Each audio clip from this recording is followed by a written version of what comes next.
జగన్ ప్రభుత్వం ఇచ్చినటువంటి పోలవరం లెక్కకి ఓకే చేసింది కేంద్ర ప్రభుత్వం.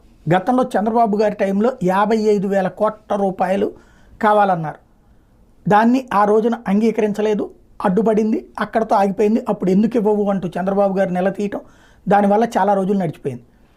అయితే జగన్ వచ్చాక దాన్ని 41.5, 45.5 తేడా అదే. 45.5కి టోటల్గా కావాల్సి ఉంటుంది 55,000 కోట్లు. 41.5కి ఇక్కడ ఈ పాయింట్తో 31,000 కోట్ల రూపాయల దాకా అవుతుందన్నటువంటిది జగన్ టైంలో తేల్చింది. అంతవరకు అది తొలి దశ అవుతుంది అన్నట్టు మన చంద్రబాబు గారు చెప్పారు. తొలి దశ మలి దశ అని లేదు, పోలవరం పూర్తి అవుతుంది అన్నట్టుంది. అయితే 41.5కే నిన్న ఓకే చేశారు అన్నటువంటి విషయాన్ని ధృవీకరిస్తూ ఏదైతే 31,625 కోట్ల రూపాయలుగా సవరించినట్టు కేంద్ర హోంశాఖ సహాయ మంత్రి నిత్యానంద రాయ్ ప్రకటించారు. విభజన చట్టంలోని హామీల అమలుకు సంబంధించి నిన్న అడిగినటువంటి ప్రశ్నల్లో భాగంగా